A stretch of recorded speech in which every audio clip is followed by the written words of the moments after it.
Jumpa lagi di Nonton Film bareng Brun. Apa kabar sahabat semua penonton setia channel ini dimanapun kalian berada?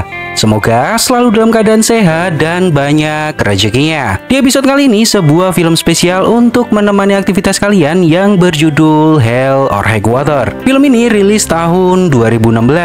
Bercerita tentang dua saudara yang diburu polisi karena kasus perampokan sejumlah bank di wilayah kecil Texas.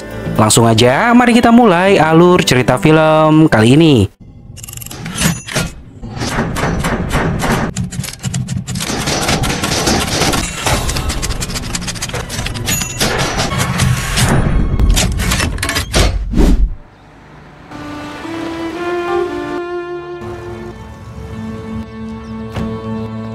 Di awal kisah, seorang perempuan karyawan Bank Midland, Texas sedang bersiap masuk kantor.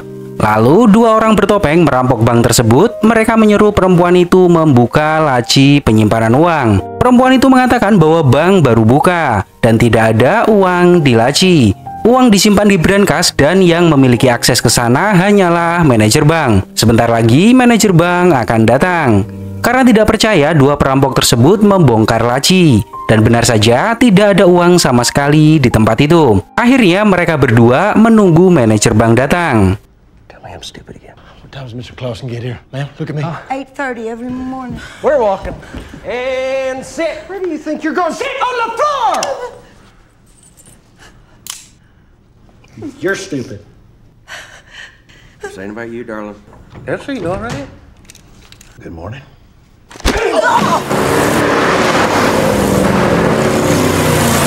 Setelah merampok, mereka segera pergi. Perampok ini adalah kakak beradik. Pengemudi bernama Tanner dan adiknya bernama Toby. Toby mengatakan seharusnya kamu tidak perlu memukul pria tua itu. Kota ini adalah salah satu kota kecil di Texas, di mana tidak banyak penduduk dan kondisi pagi hari masih sangat sepi. Hey, get out only. Early bird gets the worm. Well,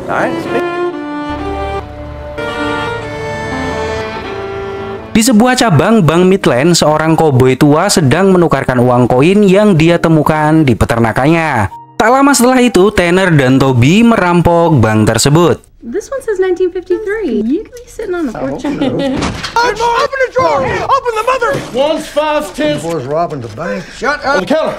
Yes. Tanner menyuruh Taylor memasukkan uang yang ada di laci. Tanner hanya mengambil uang pecahan kecil dan tidak mau pecahan uang yang besar.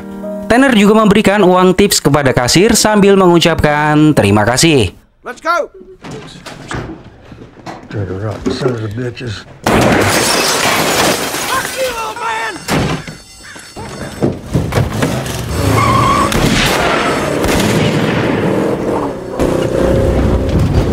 Put the gun on the counter. That's it. Your turn up. See what the early bird gets? Tanner mengajak Toby untuk merampok lagi di cabang berikutnya. Namun Toby melarangnya. Karena hari sudah mulai siang. Kita hanya akan merampok bank di pagi hari saat masih sepi. Last time I kept this shot from being finished. Shit up. Raiden, where we hold it, Texas, hunting our shot. Hands off! Mereka sampai di sebuah peternakan di sebuah wilayah di Texas. Lalu mereka mengubur mobil mereka untuk menutupi jejak. Pria ini adalah Marcus Hamilton, seorang ranger di wilayah Texas yang sebentar lagi akan memasuki masa pensiunnya. Rekan kerjanya bernama Alberto memberitahu bahwa telah terjadi perampokan di Bank Midland dan perampoknya merampok dua cabang sekaligus. Alberto mendapat informasi bahwa Bank Midland tidak memiliki cabang di luar Texas. Dan perampok hanya mengambil uang pecahan kecil sebanyak $2.000. Karena ini kasus perampokan kecil, FBI tidak mau turun tangan untuk membantu. Kitalah yang harus menangani ini sendiri. Just sit there and let Alzheimer's run Texas Midlands in the branch in Olney. FBI Midlands ain't got any branches outside. Plus, they're just hitting the drawers for a few thousand. Yeah, I don't want it. You may get to have some fun before they send you. Tanner mengatakan bahwa tempat ini sangat buruk. Toby memberitahu bahwa saat Tanner di penjara, Toby tidak memiliki waktu untuk mengurus peternakan. Karena Toby sibuk merawat ibu yang sedang sakit waktu itu. Lalu Tanner masuk ke kamar ibunya. di mana di kamar ini ibunya sakit untuk waktu yang cukup lama, dan saat ini ibunya sudah meninggal dunia. Tanner tidak bisa bertemu ibunya karena dirinya masih berada di penjara. Tanner bertanya apakah ibu meninggalkan wasiat. Toby memberitahu bahwa ibu meninggalkan wasiat dan warisan untuk kita berdua. Warisan jatah Toby akan Toby berikan ke anak-anaknya. Toby juga menjelaskan bahwa sebelum ibu meninggal, ibu masih marah terhadap apa yang pernah Tanner lakukan pada ayahnya. Tanner mengatakan bahwa laki-laki itu bukanlah orang yang baik dan selalu memukul ibu. Itulah kenapa aku menembaknya. Mereka menggunakan mobil yang berbeda dan pergi ke kota. Marcus dan Alberto mendatangi Midland Bank yang dirampok pertama kali. Polisi mengatakan bahwa perampok itu mengambil uang pecahan kecil dan tidak sampai $7.000. Marcus bertanya ke manajer bank tentang CCTV. Manajer bank mengatakan bahwa CCTV di bank ini telah diganti ke sistem digital dan rekamannya tidak tersedia di tempat ini. Perampok ada 2 orang menggunakan topeng dan senjata. Marcus meminta Alberto menghubungi markas untuk membantunya melihat rekaman CCTV bank ini. Marcus juga menginterogasi karyawan bank. Perempuan ini mengatakan bahwa dari cara mereka bicara, sepertinya perampok adalah orang daerah sini. Marcus memberitahu Alberto bahwa perampok ini cerdas karena hanya mengambil uang pecahan kecil. Marcus yakin mereka akan beraksi lagi untuk mengumpulkan uang sampai jumlah tertentu. Jika mereka menyimpannya di bank, maka kita bisa melacaknya. Oh, these boys, they aren't done yet. They're patient. They just stick into the drawer and trace that. They're trying to raise a certain amount. Toby dan Tanner datang ke sebuah kedai untuk makan. Tanner bertanya apakah anak-anakmu tahu jika mereka akan mewarisi ladang minyak. Toby mengatakan bahwa mereka tidak tahu apapun. Bahkan mereka tidak tahu neneknya sudah meninggal. Hanya Toby yang menghadiri pemakaman ibu waktu itu. Toby bertemu dengan mereka setahun yang lalu. Tanner memberi nasihat ke Toby untuk datang menemui mereka. Apa yang Toby lakukan ke mereka semakin lama hanya akan membuat mereka semakin benci dengan Toby. Toby malu karena Toby memiliki hutang tunjangan anak ke Debbie. Selama ini, Toby tidak pernah membantu Debbie membiayai anak-anaknya. Tanner mengatakan bahwa uang yang kita kumpulkan akan cukup untuk mengganti itu semua. Namun, Toby menegaskan bahwa kita tidak boleh menggunakan uang itu karena uang yang kita rampok akan kita gunakan untuk melunasi hutang ibu. Jika tidak, maka peternakan kita akan diambil paksa oleh pihak bank. Tanner mengatakan sepertinya kita harus merampok bank lagi. Toby memberitahu bahwa Tanner baru saja bebas dari penjara. Toby tidak mau melihat Tanner di penjara lagi, karena polisi lama-kelamaan akan segera mengetahui kita. Diketahui bahwa rencana perampokan ini adalah rencana Toby. Namun karena Toby tidak berpengalaman, Toby mengajak kakaknya. Mereka melakukannya bersama untuk menyelesaikan urusan orang tua mereka. Tanner melihat sebuah bank di seberang kedai, lalu Tanner pamit ke toilet. Seorang pelayan menghampiri Toby dan mengajaknya bicara. You like your steak? Well, you got a ways to go, yeah. You take your time. Sure is quiet in here. Open a drawer. Dan benar saja, Tanner mendatangi bank tersebut sendirian. Perempuan ini mengatakan bahwa dirinya belum lama bekerja di sini. Dia sering berpindah-pindah kerjaan untuk memenuhi kebutuhan hidupnya. Karena iba mendengar cerita pelayan, Toby memberinya uang tip sebesar $200. Saat Toby menuju mobil, terlihat Tanner berlari keluar dari bank membawa uang.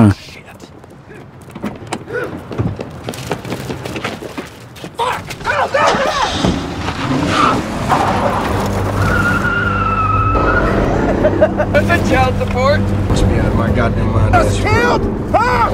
That's out of Midland branch! That's out part of the... Toby marah dan bertanya apa yang kamu lakukan. Tanner mengatakan bahwa uang ini akan cukup untuk membayar tunjangan anakmu. Toby mengatakan bahwa Tanner benar-benar gila karena merampok bank yang bukan cabang dari Midland. Dan itu tidak sesuai dengan rencana kita. Apa yang Tanner lakukan mengharuskan kita mengubur mobil lagi untuk menghilangkan jejak. Di perjalanan, Alberto mendapat laporan perampokan baru namun bukan cabang dari Bank Midland. Lalu segera mereka putar balik.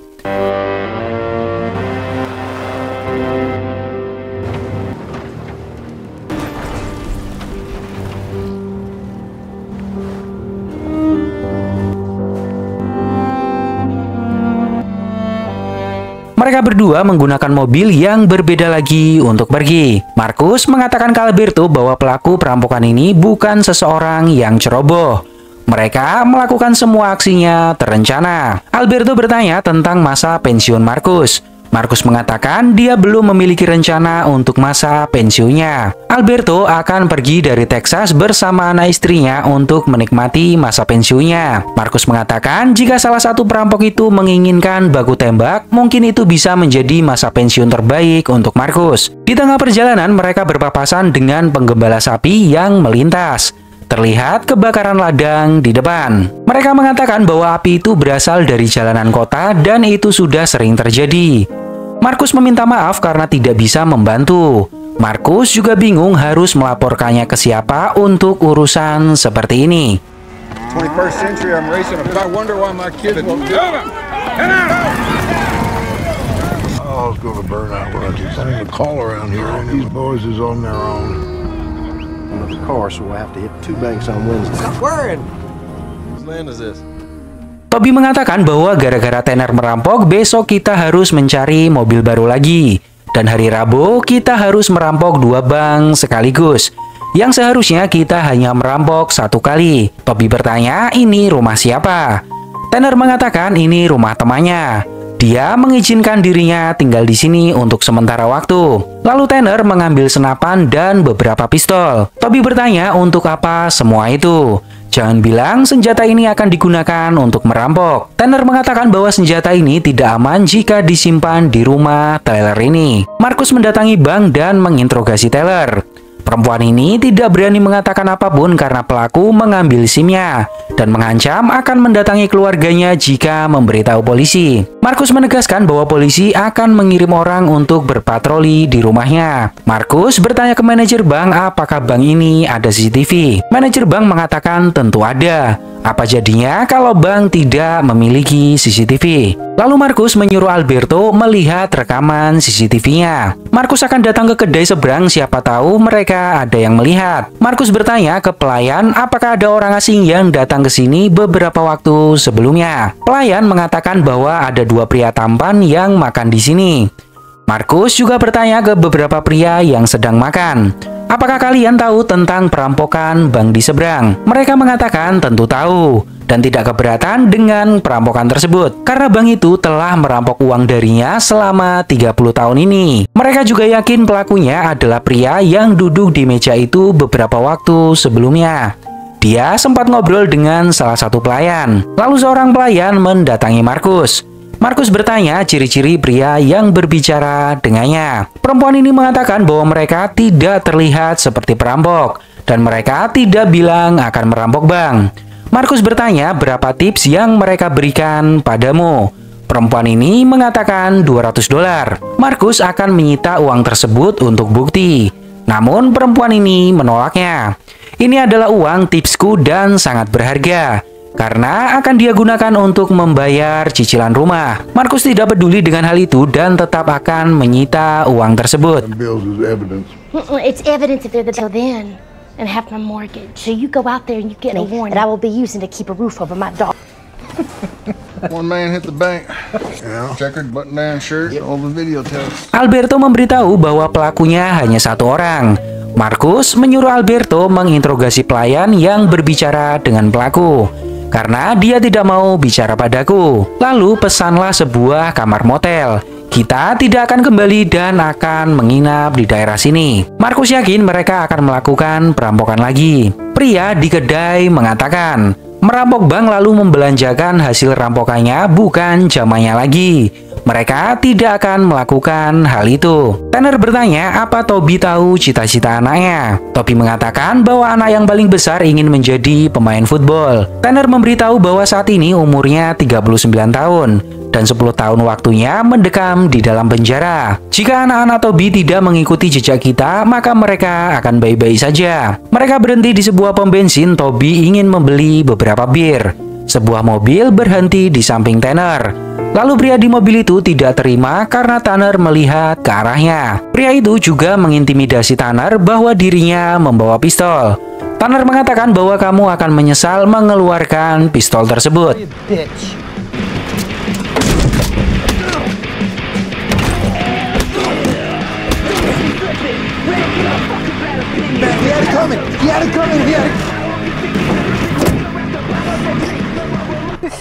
got some spunk left in. Ah, you remember the gun? Tanner tertawa dan mengatakan ke kedua pria itu, "Kalian seharusnya mendengarkanku." Toby mengatakan bahwa dirinya tidak terima dengan siapapun yang menghina keluarganya.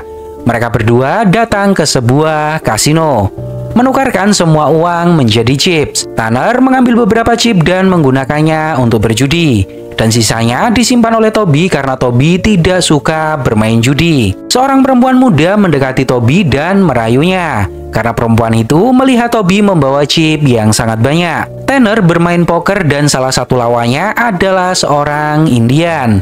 Tanner bertanya, "Apakah kamu penguasa Texas?" Pria ini mengatakan sudah bukan zamannya lagi, karena tanah nenek moyangnya sudah dikuasai oleh orang-orang kulit putih. Perempuan itu mengajak Toby pergi ke kamar. Lalu tiba-tiba Tanner mendekati mereka dan mengusir wanita tersebut. Tanner tahu setelah Toby dibawa ke kamar, dia akan memanggil mucikarinya dan merampok Toby.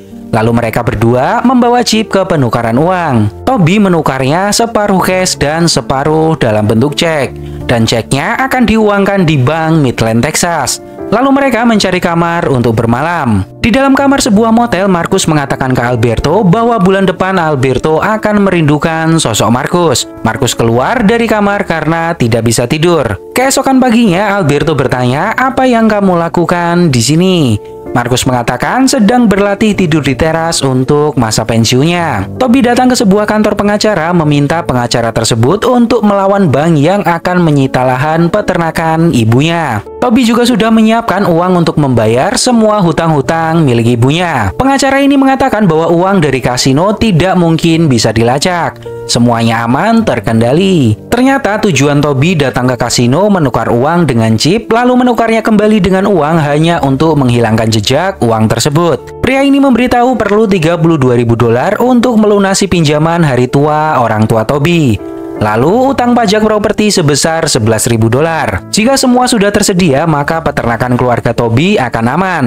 Minta petugasnya untuk memfax surat pelepasan jaminannya, dan sisanya akan dikerjakannya. Pria ini juga memberitahu Toby bahwa pihak bank memberi pinjaman seminimal mungkin kepada orang tua Toby. Tapi pinjaman itu cukup membuat orang tua Toby menderita dan bersusah payah mengembalikannya. Para bankir berpikir bisa menyita tanah peternakan itu hanya karena meminjaminya $25.000. Seperti itulah penjajahan zaman sekarang. Dan itulah yang bank lakukan. Pengacara ini menegaskan bahwa mereka akan menyita peternakan itu hari Jumat. Jadi pastikan kalian sudah melunasinya agar mereka tidak berani macam-macam lagi dengan tanah itu. Pria ini juga mengingatkan bahwa dana amanah perlu dikelola oleh bank. Kalian juga harus menyiapkannya. Now they can foreclose on Friday. Come hell or high water, be at the bank. Fuckers, they will close early. We'll be there. The trust needs to be managed by a bank. You really want to cover your tracks? You get Texas Midland to handle this trust. What's the plan? In time, we'll be right. Di sebuah kedai, Alberto bertanya ke Marcus apa rencana kita saat ini. Marcus mengatakan kita akan menunggu. Toby dan Tanner membeli sebuah mobil bekas. Toby akan pergi ke rumah Debbie menemui anak-anaknya. Toby berpesan agar Tanner berhati-hati dengan semua barang-barang itu. Setelah beberapa waktu, Toby sampai di sebuah rumah. Perempuan ini adalah Debbie, mantan istri Toby. Toby memberitahu bahwa ibu sudah meninggal beberapa minggu yang lalu. Toby juga memberikan uang ke Debbie, di mana ini adalah hutang tunjangan anak yang selama ini Toby tidak berikan ke Debbie. Debbie bertanya apakah Toby menjual peternakannya. Toby mengatakan tidak. Peternakan itu akan menjadi milikmu dan anak-anak, dan Toby sudah menjadikannya dana amanah. Artinya tidak ada orang yang bisa menjualnya. Lalu Toby menemui anaknya yang paling besar. Toby memberitahu bahwa nenekmu sudah meninggal. Peternakan itu akan menjadi milikmu dan adikmu. Anaknya bertanya apa yang harus aku lakukan dengan peternakan itu. Toby memberitahu bahwa di peternakan itu ada minyak dengan jumlah yang sangat besar. Kamu dan ibumu tidak perlu takut kehabisan uang. Toby juga mengatakan bahwa banyak rumor tentang Toby dan Tanner. Toby hanya berpesan agar anak-anaknya tidak mengikuti jejaknya. Your grandmother died. You give him the ranch to you and your brother. Remember going out there when you was little? What am I supposed to do with a ranch? Anything but sell it. You and your brother ain't gonna have to worry about money now. You may be hearing a lot of things about me and your uncle. Don't be like us. I won't believe. No, you believe it. I did all of it. You do it different. Ain't gonna drink it. Saat kembali, Tanner sudah menunggu Toby menyiapkan beberapa senjata. Tanner bertanya bagaimana kabar anak-anak. Toby mengatakan mereka baik-baik saja. Tanner juga memberitahu bahwa di perampokan berikutnya kita harus menggunakan 2 mobil. Marcus dan Alberto duduk di sebuah kedai di seberang salah satu cabang Bank Midland. Alberto bertanya kenapa kita harus menunggu di sini. Marcus mengatakan bahwa kita tidak bisa kembali karena jaraknya terlalu jauh. Satu-satunya hal terbaik yang bisa kita lakukan adalah menunggu. Diketahui bahwa Alberto adalah keturunan asli suku Indian. Alberto mengatakan bahwa dulu nenek moyangnya menguasai daratan ini. Semua masyarakat Indian hidup makmur. Namun sekarang suku Indian hanya menjadi orang asing di tanahnya sendiri. Semua tanah diambil oleh mereka namun bukan tentara, melainkan orang-orang yang ada di balik bank. Mereka menjajah tanpa disadari oleh orang-orang Indian. Someone came along and killed them, made you into one of them. 150 years ago, all this was my ancestors' land. Everything you saw yesterday, to the grandparents of these folks took it. It's those sons of bitches right there. You think about tomorrow? Why is it always the sweet ones that are such a dick? Wouldn't know. Never had a sweet one. Yeah, you like them pissed off looking for someone. Sure seems that way. Toby dan Tanner bercanda sambil menikmati waktu sore, sambil memikirkan rencananya untuk perampokan besok. Keesokan paginya, Toby dan Tanner bersiap pergi ke cabang Bank Midland untuk merampok lagi. Namun saat sampai di lokasi, ternyata cabang tersebut sudah ditutup permanen, yang membuat rencana mereka gagal total. Di tengah perjalanan, Tanner mengatakan bahwa kita harus pergi ke Bank Midland cabang pos. Namun Toby tidak setuju karena jaraknya jauh, dan di sana lebih ramai dari cabang-cabang yang lainnya. Kita harus ke cabang Coleman. Tanner mengatakan bahwa di cabang Coleman kita tidak akan mendapatkan uang yang cukup. Akhirnya mereka berdua pergi ke cabang pos. Di sisi lain, Marcus memberitahu Alberto bahwa Bank Midland tidak ada cabang di luar Texas. Bank yang belum dirampok adalah cabang Coleman dan pos. Marcus yakin mereka tidak akan pergi ke cabang Coleman karena di sana cabangnya terlalu kecil dan tidak akan cukup uang yang bisa mereka bawa. Kita harus menuju cabang pos, mereka pasti akan ke sana. Toby meninggalkan satu mobil di perbatasan kota. Toby juga menegaskan bahwa kota ini akan sedikit ramai dari yang kita duga. Kita mengambil resiko besar untuk melakukan perampokan di tempat ini. Awalnya Toby ragu-ragu melakukannya. Tanner mengatakan bahwa semua yang kita lakukan untuk keluarga. Everybody get on the fucking ground! On the fucking ground! Get on the fucking ground! On the ground! Thank you very much. Tell her stand up. Open the drawers. Stand up. Open the fucking drawer. Stand up. I said open the drawer. Dude, down. Someone's paying attention. Now get on your muck. Get on. Di dalam bank ternyata seseorang membawa pistol dan security di sana juga melawan.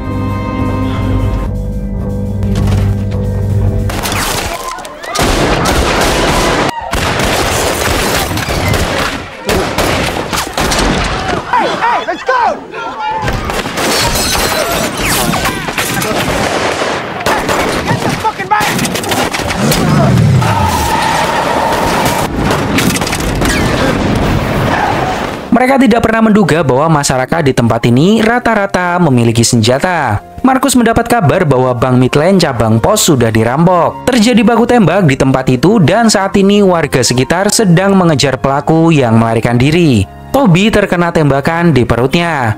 Tanner menyuruhnya membalut dengan lakban agar darahnya tidak keluar. Beberapa mobil warga terus mengikuti Tanner.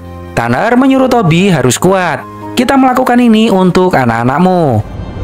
Mom, yeah. Me. This should be okay. Hold on. Yeah.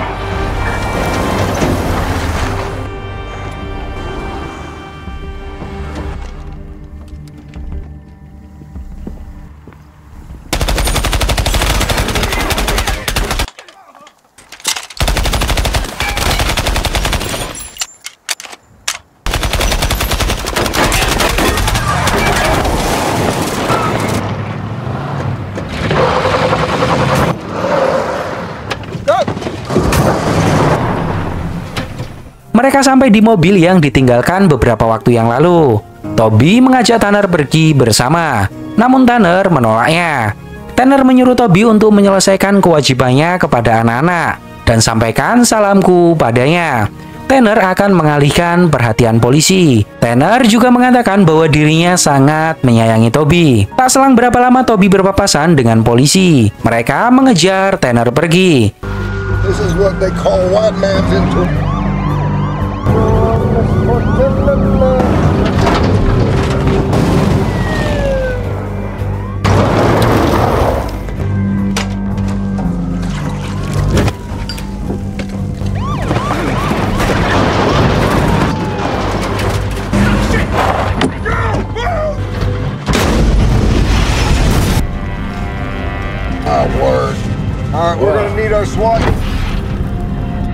Tanner naik ke atas bukit mengeluarkan sebuah sniper untuk menyerang polisi. There's just one. There's supposed to be two of them. Well, if they did, they got and tomahawk that son of a bitch. Alberto tertembak di kepalanya. Hal ini membuat Marcus benar-benar marah. Para warga juga ingin ikut menangkap Tanner. Marcus menyuruh mereka semua pergi karena Tanner memiliki sniper dan berada di atas bukit. Lalu Marcus meminta salah satu warga mengelilingi bukit. Marcus akan membelakangi Tanner di saat dia disibukkan dengan polisi di sini. Toby bertemu dengan polisi patroli yang sedang melakukan pemeriksaan. Namun Toby berhasil lolos dari polisi tersebut. Marcus sampai di sebuah bukit dan bisa melihat Tanner dengan jelas.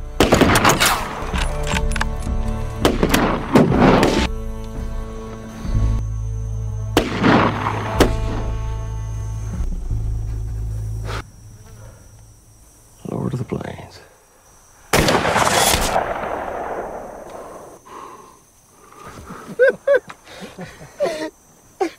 Setelah menembak Tanner, Marcus sangat sedih karena teringat impian Alberto yang ingin menikmati masa pensiunnya bersama anak dan istrinya. Dan Marcus benar-benar tidak menduga Alberto harus tertembak di tempat ini. Toby mendatangi kasino lagi, menukarkan uangnya dengan chip dan menukarnya lagi separuh cash dan separuh cek. Dia mendengar berita bahwa perampok bank telah dilumpuhkan, ditembak di bagian kepala oleh polisi bernama Marcus. Toby sudah menduga bahwa ini semua akan terjadi. Dia sudah merasakannya saat Tanner mengajaknya berpisah. Beberapa waktu kemudian, Toby mendatangi pihak bank melunasi semua hutang-hutang ibunya. Pria ini mengatakan bahwa Toby sangat beruntung, karena beberapa jam lagi pihak bank akan menyita peternakan milik ibunya. Toby juga meminta pihak bank mengirim pelepasan jaminannya ke nomor fax pengacaranya.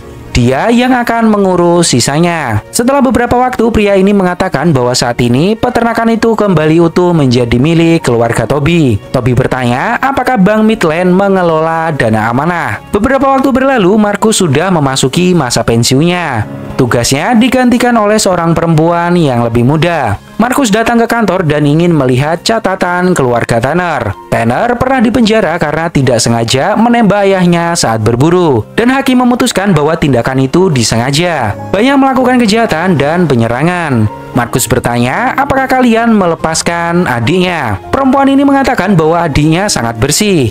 Dia tidak memiliki catatan kriminal sama sekali sepanjang hidupnya. Dan polisi menduga bahwa Toby tidak ada keterkaitannya dengan perampokan dan pembunuhan ini. Pelayan di kedai itu juga mengatakan bahwa dirinya tidak mengenali foto Toby. Dia kesal karena Marcus menyita uang tipsnya, sehingga polisi tidak memiliki cukup bukti untuk menangkap Toby. Perempuan ini juga mengatakan bahwa Toby memiliki sebuah peternakan, di mana di bawah tanahnya terdapat 2.000 barel minyak yang bisa menghasilkan $50.000 per bulannya. Tidak mungkin Toby merampok uang $20.000 sedangkan dia bisa menghasilkan $50.000 dari minyaknya. Dan Bank Midland saat ini mengelola dana amanahnya. Marcus tidak memiliki wewenang lagi untuk ikut campur dalam kasus ini karena Marcus sudah pensiun. Namun Marcus masih memiliki firasat bahwa Toby terlibat dalam perampokan ini. You'd think they'd want this thing figured out. Trust right where it is. Hell, they were less cooperative than Toby's attorney. He's not a suspect and you are retired. Like the desk. Hey, I'll see you, Marcus.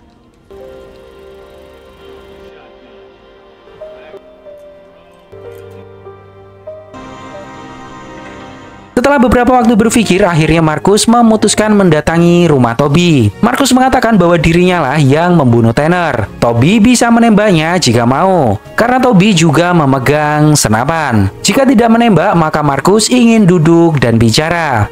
Markus bertanya, bagaimana kamu melakukannya? Markus yakin Tanner bukanlah orang yang bisa membuat rencana. Dia tidak akan terpikir membawa uang rampokannya ke kasino, menukarnya dengan chip lalu menukarnya kembali dengan uang cash, agar uang tersebut tidak terlacak di bank. Markus sangat yakin Toby lah yang membuat rencana, dan Tanner lah eksekutornya. Markus juga mengatakan bahwa dirinya menembak Tanner karena Tanner menembak temannya dari jarak 200 meter. Dia meninggalkan anak dan istri di akhir-akhir masa pensiunnya. Markus masih tidak mengerti. Pompa minyak itu menghasilkan lebih banyak uang dari apa yang kalian rampok. Kenapa kalian melakukannya? Toby memberitahu bahwa sejak kecil Toby dan Tanner hidup miskin karena bodoh.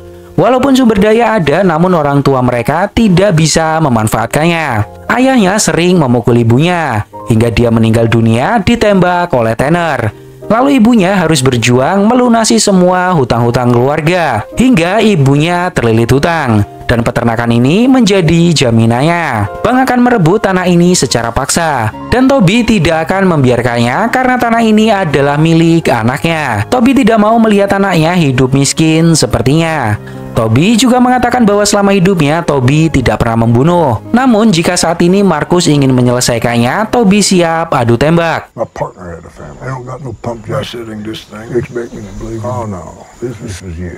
I've been poor my whole life. My parents, their parents, like a disease from generation to generation. Affects every person you know, but not my boys, not anymore. Never killed no one in my life. Even grabbed that pistol before. Lalu tiba-tiba Debbie bersama kedua anaknya mendatangi rumah ini. Debbie bertanya, ada apa di sini?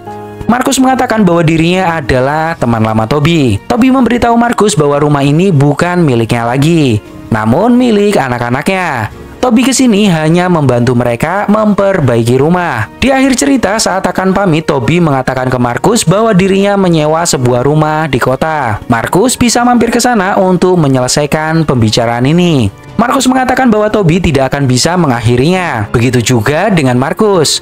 Mengakhiri dengan cara saling membunuh akan terus menghantui kita. Markus janji akan datang menemui Toby, namun bukan untuk mengakhiri, melainkan membicarakan hal lain.